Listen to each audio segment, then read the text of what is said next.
Hello guys, welcome to my channel oh my dish. আজ আপনাদের জন্য নিয়ে এসেছি একেবারে ভিন্নধর্মী অসাধারণ স্বাদের একটি রেসিপি, কাঁঠাল দিয়ে গরুর মাংস। মাংস রান্না তো আমরা সবাই করে থাকি, কিন্তু কাঁঠাল দিয়ে শুনতে অবাক লাগলেও স্বাদে একেবারে দুর্দান্ত। তাহলে চলুন দেখে নিই দেরি না করে বৈশাখী স্পেশাল কাঁঠাল দিয়ে গরু মাংস রান্নার সম্পূর্ণ রেসিপি। প্রথমে কাঁচা কাঁঠালটাকে চপিং বোর্ডে নিয়ে নেই। তারপর কাঁঠালটাকে লম্বালম্বি বা মাঝ বরাবর কেটে দুই ভাগ করে নেই। এবার হাতে একটু সরিষার তেল দিয়ে নিই, যাতে হাতে আঠা না লাগে।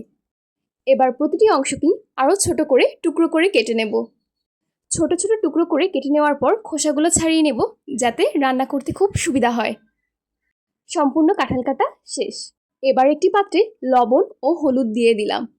তাতে কেটে রাখা সম্পূর্ণ কাঁঠালগুলো একে একে দিয়ে দিলাম সিদ্ধ হওয়ার জন্য। কিছুক্ষণ পর ঢাকনা খুলে দেখি কাঁঠালটা সিদ্ধ হয়ে গেছে। এখন পানিগুলো ছেঁকে নামিয়ে নেব। এবার একটি পাত্রে তেল দিয়ে দিলাম গরম হওয়ার জন্য। তেল গরম হয়ে গেলেই আস্ত গরম মশলা দিয়ে দিলাম, কোচানো পেঁয়াজ ও কাঁচামরিচ দিয়ে দিলাম।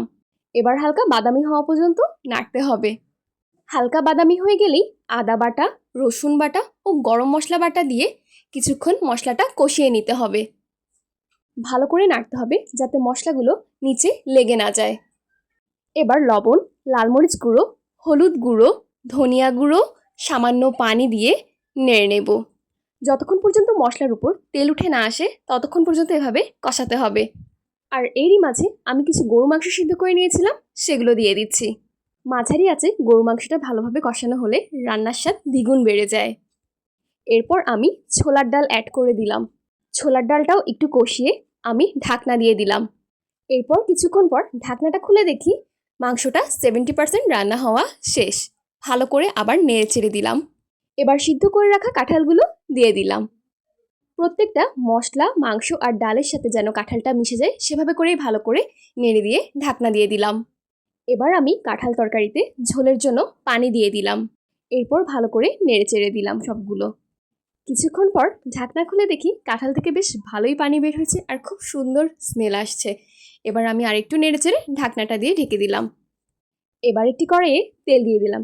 তারপর কেটে রাখা বেরেস্তার জন্য পেঁয়াজগুলো দিয়ে দিলাম। এবার ভালো করে কিছুক্ষণ বেরেস্তা হওয়া পর্যন্ত নাড়তে হবে। এবার হয়ে যাওয়া বেরেস্তাগুলো কাঁঠাল তরকারিতে দিয়ে দিলাম। সবগুলো বেরেস্তা ভালো করে মেশানো হয়ে গেলেই আমরা নামিয়ে নেব। দেখলেন তো কি সুন্দর বৈশাখী স্পেশাল ইউনিক একটা রেসিপি তৈরি করে ফেললাম। আপনারা যারা গরু মাংস পছন্দ করেন না, তারা চাইলে খাসির মাংস দিয়েও এই দুর্দান্ত রেসিপিটি তৈরি করে ফেলতে পারেন। আপনি যদি একবার কাঁঠাল দিয়ে গরুর মাংস ট্রাই করে থাকেন, তাহলে আপনার বারবার খেতে মন চাইবে। এই বৈশাখে আপনিও তৈরি করে ফেলুন কাঁঠাল দিয়ে গরুর মাংসের রেসিপি। আল্লাহ হাফেজ।